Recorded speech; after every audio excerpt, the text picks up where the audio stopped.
저희 협회는 이제 타임라인별로 이제 저희가 어떻게 대응해왔는지를 잠깐 이제 발제 자료에는 이제 나타나 있지는 않습니다만 타임라인별로 잠깐 설명을 드리면 해당되는 법안의 초안은 이제 2021년도 말에 이제 미국 3사들이 이제 바이든 대통령을 찾아가서 역차별을 받고 있다. 미국 빅3에 대한 어떤 차별적인 인센티브를 해결을 해야 된다라는 측에서 건의가 됐었습니다. 그리고 취임하자마자 이제 100일 보고서 같은 것들을 조사를 해서 이제 미중미역 갈등에 따른 이제 배터리 산업 유치 같은 것들을 이제 조사를 했는데요. 거기에다가 이제 그런 여러 가지 이해관계가 막 맞물리면서 이제 자동차 업계 쪽에서는 이제 배터리 쪽에 대한 그것들만 이제 신경을 썼었습니다. 그래서 근데 어느 순간 이제 법안이 이제 전격적으로 발표가 이제 8월에 났을 때 자동차랑 관련돼 있는 거는 이제 딱 말씀하셨던 파이널 어셈블리 인 노스 아메리카 딱 그 조항밖에 없거든요.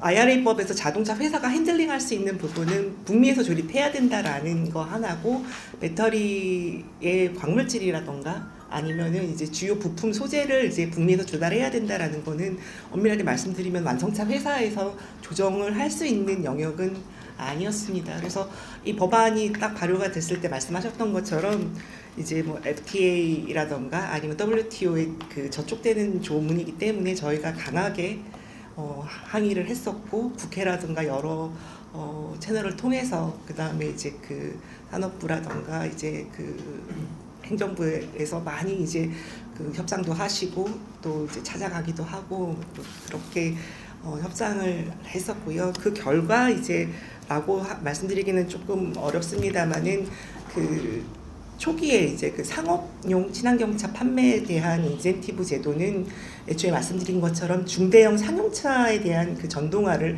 촉진시키기 위해서 만들어진 인센티브 제도입니다. 그래서 원래는 이제 트럭이라던가 버스 같은 부분에 대한 보조금이 없었기 때문에 그 부분을 이제 세제 혜택을 주기 위해서 이제 들어가 있던 범위였었는데, 그런 것들을 이제 저희 여러 채널을 통해서 이제 건의를 드리고 협상을 한 결과 이제 플릿이라던가 아니면은 이제 렌트카 같은 이제 법인용 판매 차량에 대해서도 이 세제 혜택을 받을 수 있다라고 이제 명확화를 해줬고요.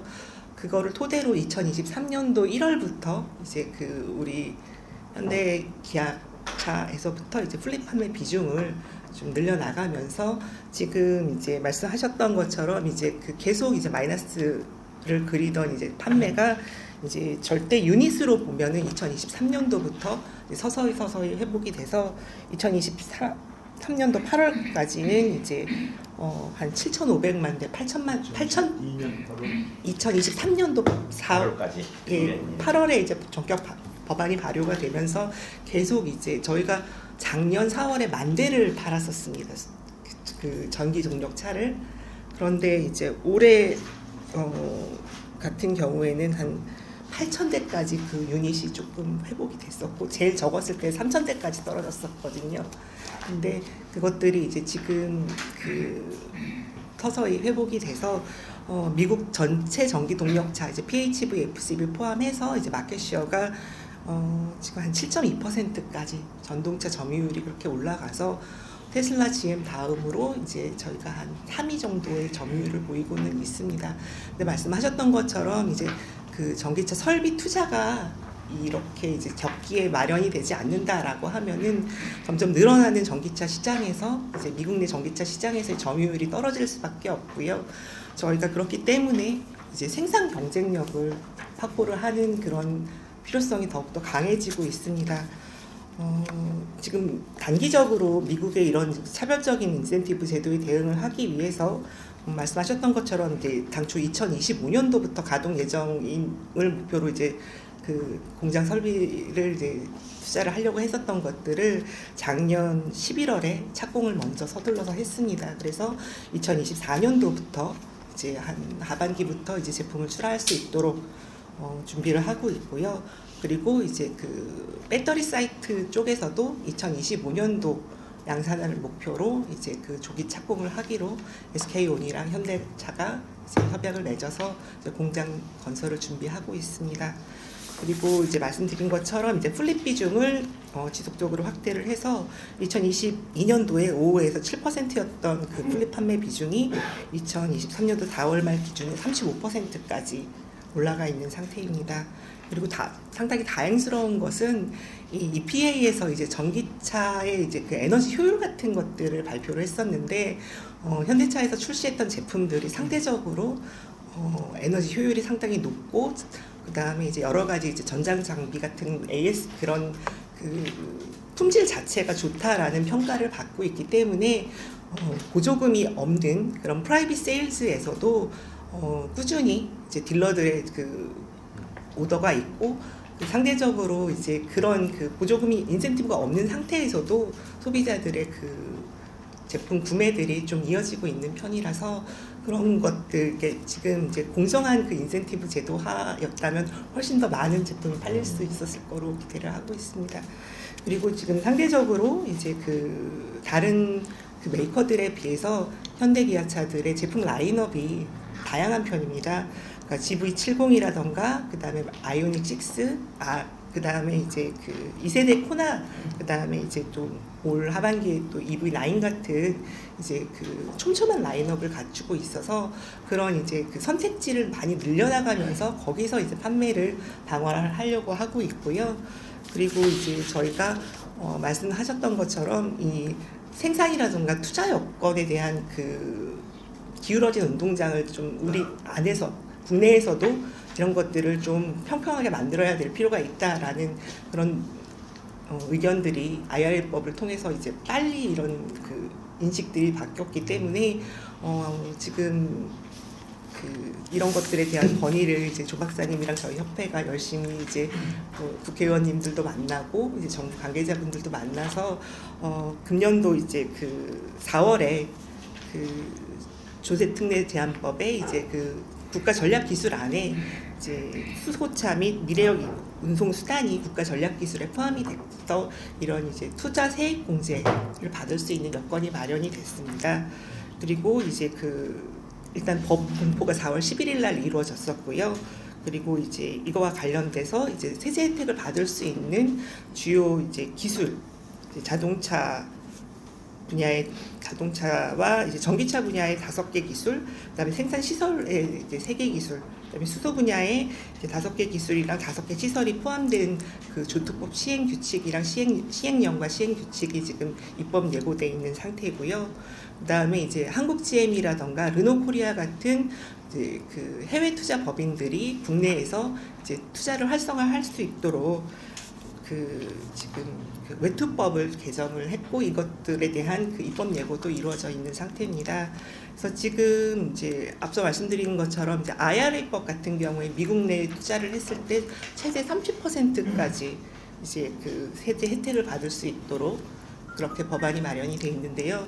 이번에 이제 개정된 조특법 시행령 시행규칙 안에서는 이제 대기업이라고 하더라도 최대 이제 그 기본적으로 15%, 중소기업 같은 경우에는 25% 세액 공제를 받을 수 있는 법안으로 이제 입법 예고가 돼 있는 상태고요.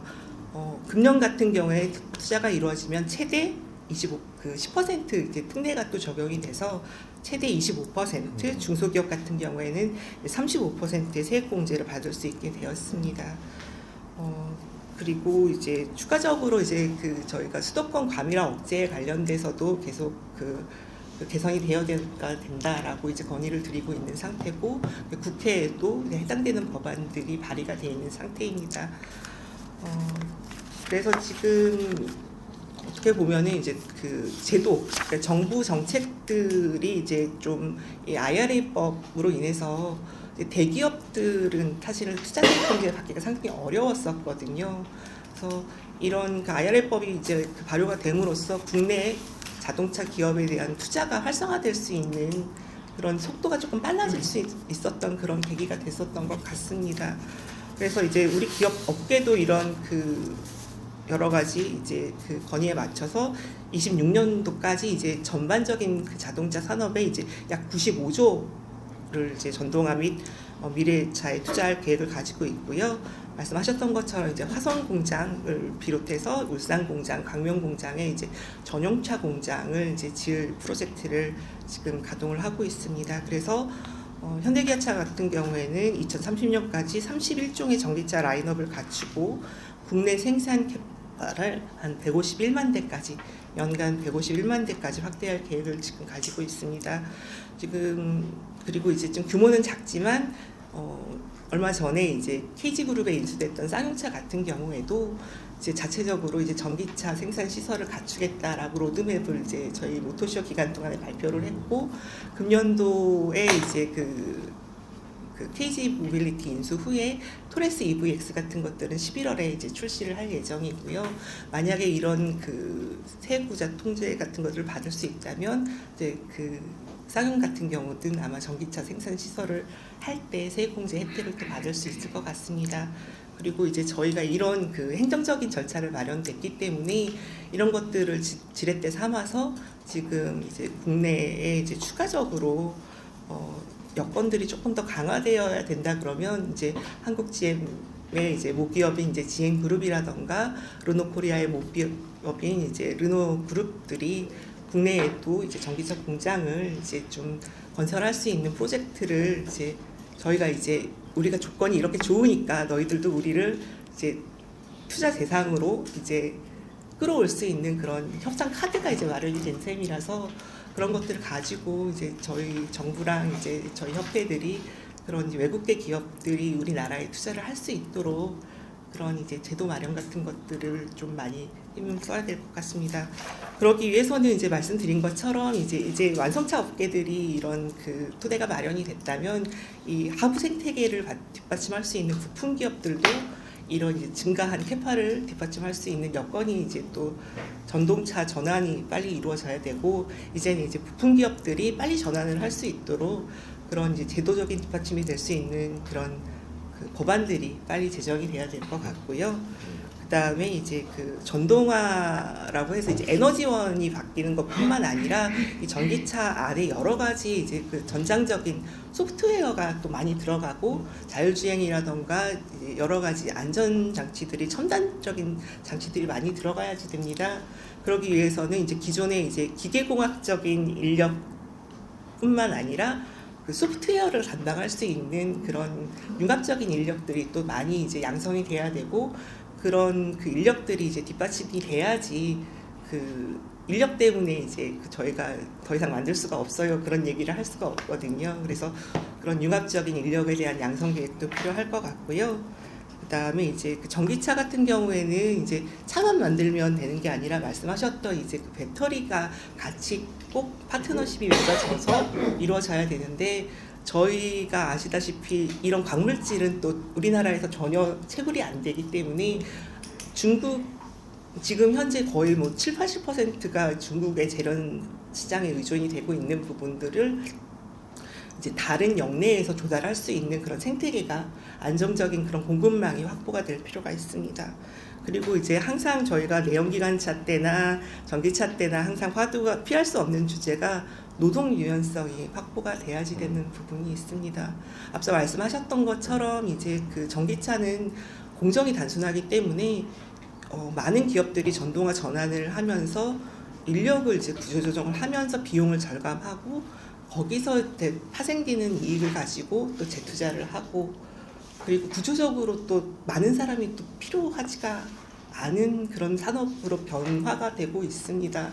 그런데 이제 우리나라 같은 경우에는 아시다시피 이런 노동 유연성이 상당히 경직이 돼 있기 때문에 이게 전환하면서 R&D도 하고 투자도 받아야 되는데 이런 고정 비용들이 상당히 높은 그런 핸디캡을 가지고 있거든요. 그러다 보니까 이제 다른 경쟁사들은 막 뛰어가는데 저희는 이제 정말 죄송한 말씀이지만 타이어를 매달고 가고 있어요. 그래서 이런 핸디캡들이 좀 많이 이제 해소가 돼야지 이런 전환기에 우리가 이제 이런 지금 저희가 수출의 중추적인 역할을 하고 있고 그런 산업 기조를 계속 끌고 가려면 이런 기반 다른 이제 전기차 생산 공장도 물론 중요하지만 이 외형을 둘러싸고 있는 여러 가지 여건들도 같이 개선이 되어야지 될 것 같습니다. 예, 이상 발표 마치겠습니다.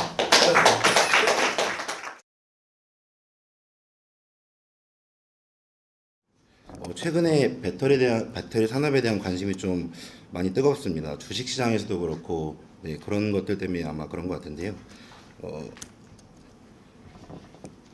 지난 3월 31일에 이제 미국 재무부가 발표한 인플레이션 감축법의 세액공제 세부 지침부터 좀 말씀을 드리도록 하겠습니다.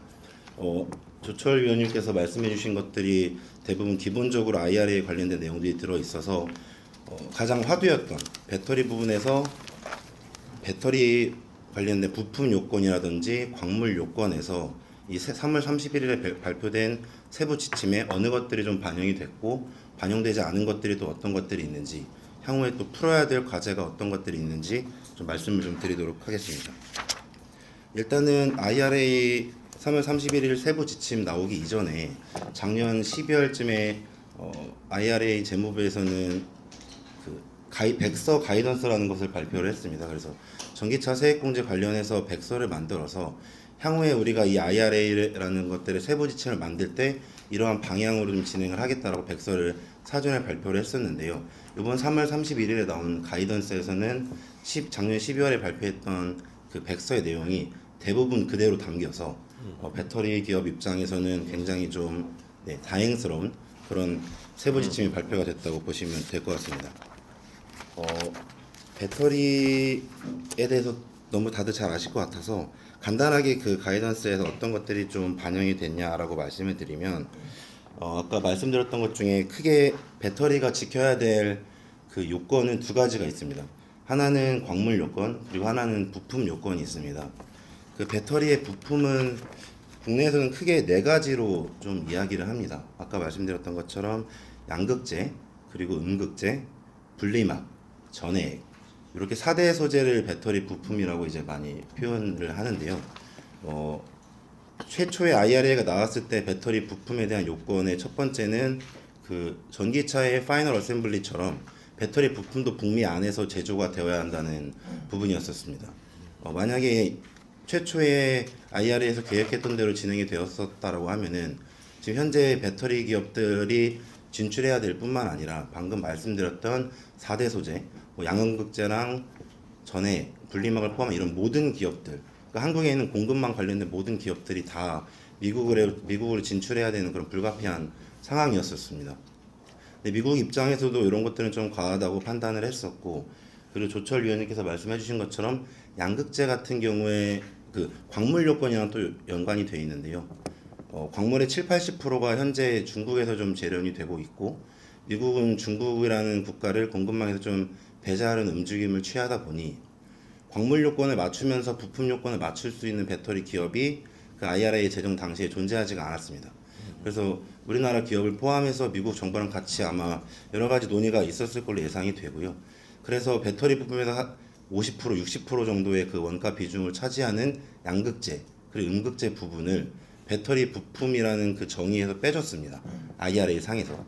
그래서 양극재나 음극재가 배터리 부품의 정의에서 빠지면서 실질적으로는 4대 소재 중에 분리막 그리고 전해액 기업들은 북미로의 진출이 좀 불가피한 상황이 됐지만 양극재나 음극재 같은 경우에는 국내에서 생산을 하더라도 그 일정 비율 이상을 중국이 아니고 우리나라 쪽에서 가공하는 그 부가가치가 더 크다라고 판정이 되면은 한국산 양극재로 인정이 되면서 광물 요건을 동시에 충족할 수 있는 그런 상황이 됐다고 보시면 될 것 같습니다. 그래서 최근에 IRA 세부 지침 3월 31일에 발표한 이후로 사실상 중국 기업이 우리나라 쪽으로 많이 들어오고 있습니다.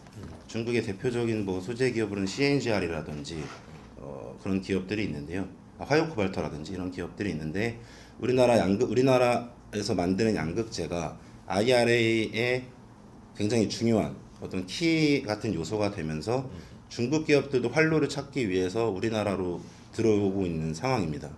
그래서 방금 말씀드렸던 것처럼 어쨌든 양극재라든지 이런 부품이라든지 광물 요건들은 이번에 발표된 세부 지침 가이던스에서 많이 완화가 돼서 우리나라 배터리 기업들이 조금은 한숨을 돌린 상황이라고 그렇게 보시면 될 것 같습니다. 다만 이제 방금 말씀드렸던 것처럼 아직은 좀 불확실성이 있는 부분들이 조금 있습니다. 예를 들어서 FEOC, 아까 그 우려 국가라고 정의를 되어 있는 그런 부분들에서 생각을 해보면 미국은 중국을 적극적으로 배제를 하려고 하고 있으나 최근에 여러 가지 보도 자료를 보셨으면 아시겠지만 중국에서 가장 큰 배터리 기업은 CATL이라는 기업이 있습니다. CATL이라는 기업이 그 IRA 발표 이후에 미국의 포드와 합작사를 미국에 설립하겠다고 발표를 했었습니다. 사실 미국에서는 산업 정책의 일환으로 중국을 공급망에서 배제를 하려고 하고 있지만 미국 OEM들은 또 이런 중국의 배터리 기업들을 포기할 수 없는 게 또 실정입니다. 네, 그래서 이 FEOC 부분이 굉장히 지금 아직은 화두이고 구체적으로 정해진 부분이 없습니다. 그래서 지금 나와 있는 바로는 올해 12월 혹은 내년 1월에 이 FEOC에 관련된 그 명확한 지침을 미국 쪽에서는 제안을 하겠다고 이야기를 하고 있고요. 우리나라에서도 이러한 부분을 좀 빠르게 명확하게 해줘야 미국이라든지 다른 나라 기업들과 합작 투자 같은 것들을 검토할 때 명확하게 검토를 할 수 있어서 그런 것들을 지금 빠르게 해소해야 되는 게 가장 화두라고 볼 수 있습니다. 네. 두 번째로 또 이제 계속 지속적으로 저희가 모니터링을 좀 해야 되는 부분이 핵심 광물 부분입니다. 아까 말씀드렸던 광물 요건을 충족하기 위해서는 70-80% 정도를 점유하고 있는 중국을 제외하고 다른 광물 시장을 좀 개척하거나 다변화하려는 노력들이 좀 필요한데요. 우리나라 배터리에 쓰이는 가장 중요한 광물 네 가지는 리튬이랑 니켈, 코발트 그리고 망간입니다. 이런 광물들을 가장 많이 보유하고 있는 국가는 인도네시아 그리고 아르헨티나라고 볼 수 있고요. 실제로 지금 인도네시아에서는 LG 에너지 솔루션이라든지 LX 인터내셔널 같은 그룹들이 선제에 진출을 해서 니켈을 선제적으로 확보하려고 노력을 진행 중에 있고, 그리고 아르헨티나는 최근 사명을 변경한 포스코 퓨처엠, 포스코 케미칼이잖아요. 포스코 케미칼이 진출을 선제적으로 해서 또 이미 리튬을 확보하려고 공장들을 건설을 하고 있습니다. 근데 이렇게 우리나라 유수의 기업들이 진출해서 인도네시아에 있는 니켈이라든지 아르헨티나에 있는 리튬을 확보를 했을 때 이것들이 실효성을 갖기 위해서는 결국 IRA에 있는 광물 요건에서 정의하고 있는 FTA 체결국의 지위를 인도네시아라든지 아르헨티나가 획득을 해야 되는 상황이 되었습니다. 네, 다행스럽게도 그 IRA 가이던스 3월 30일 발표된 거에 보면은 미국에서는 충분히 FTA 국가로 지정을 할 수는 없겠지만 최근 유럽이나 이제 일본도 그거에 준하는 지위를 획득을 했지 않습니까? 그래서 그런 것들을 논의할 수 있는 가능성을 열어두겠다라고 이야기를 해서 우리나라 정부도 미국 정부와 계속 지속적인 아웃리치 활동을 통해서 이런 핵심 광물 보유 국가들이 이런 지위를 획득할 수 있도록 하는 노력을 좀 계속 기울이려고 하고 있습니다. 방금 말씀드린 부분들은 이제 IRA를 배터리 산업계가 충족하기 위해서 어떤 것들을 노력해야 하는지 말씀을 드렸다고 하면은 지금 우리나라 그러니까 산업부랑 저희도 일을 많이 하고 있는데요.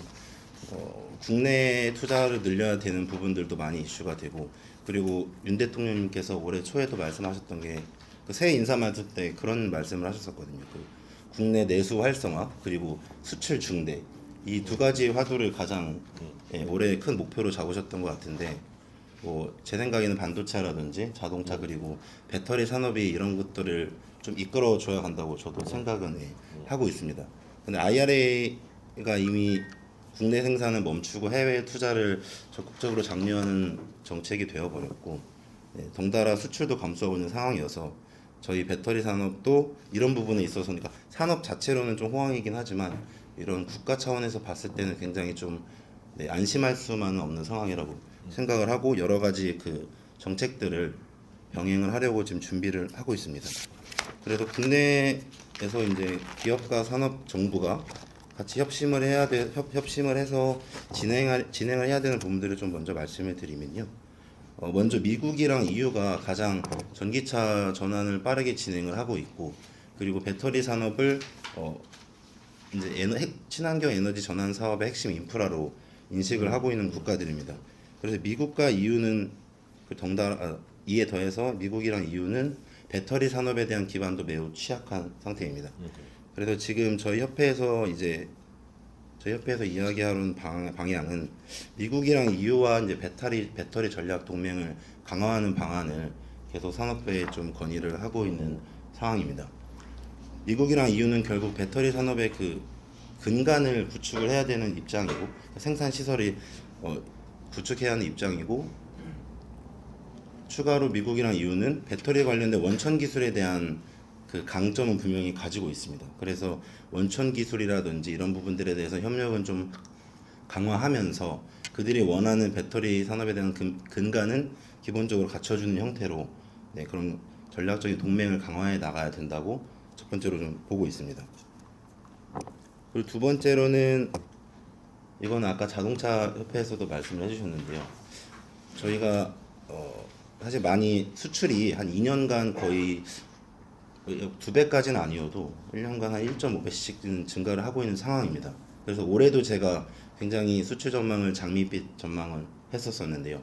사실상 그 생산 캐파라는 거는 좀 정해져 있고 단기간에 늘 수가 없는 것이어서 이런 부분들을 늘리는 방법을 저희도 계속 고심을 하고 있던 상황에서 IRA가 터지면서 실제로 국내 배터리 기업들도 대부분 국내 생산 시설의 확대에 대해서는 검토를 좀 하고 있지 않은 상황입니다.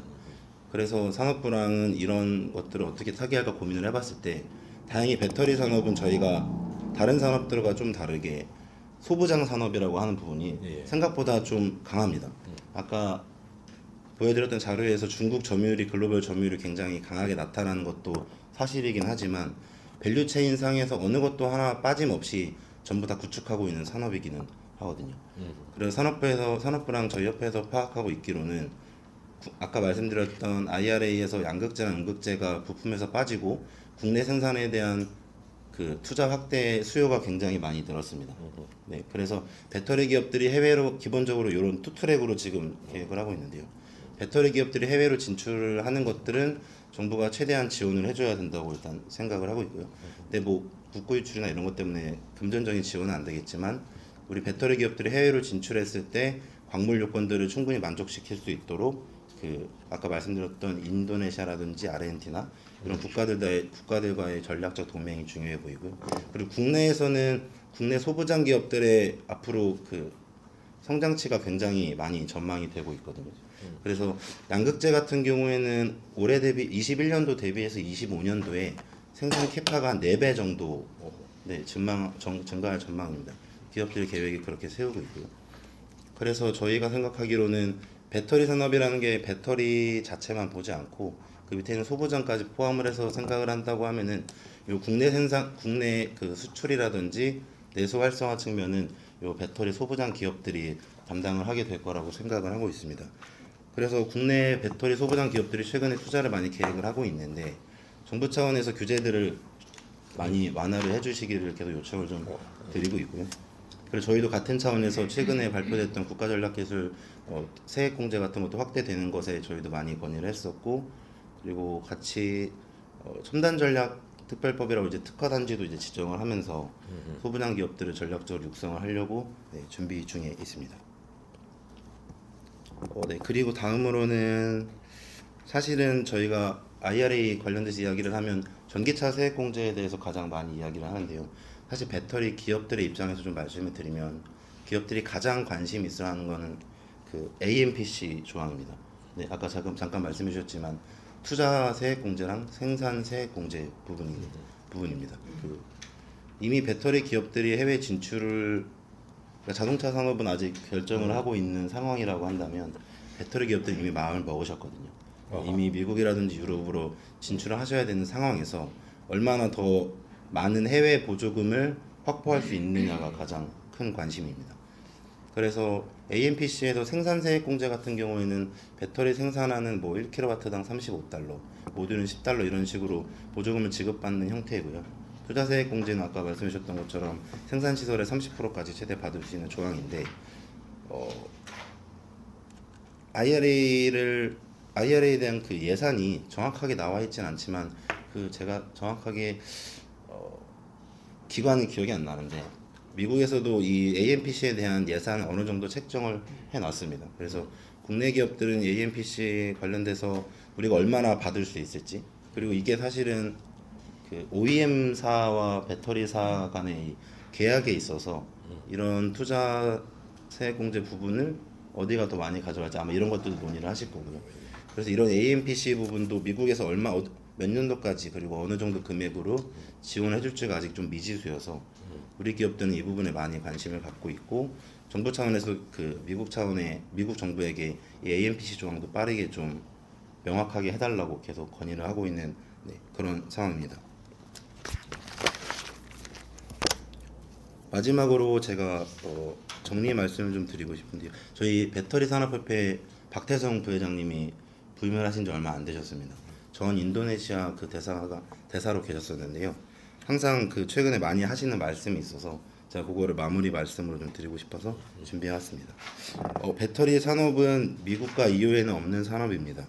우리는 배터리 셀 제조와 소부장 모든 분야에서 글로벌 경쟁력을 보유하고 있습니다. 따라서 미국, EU와 상호 신뢰와 상생의 배터리 전략 동맹이 가능한 분야입니다. 정부가 소재 공급망 내재와 차세대 기술 선점, 핵심 인재 양성에 대한 파격적인 지원을 해준다면 우리나라 배터리 배터리 산업은 초격차를 유지하면서 글로벌 중추국가로 도약할 수 있을 것으로 보고 있습니다. 감사합니다.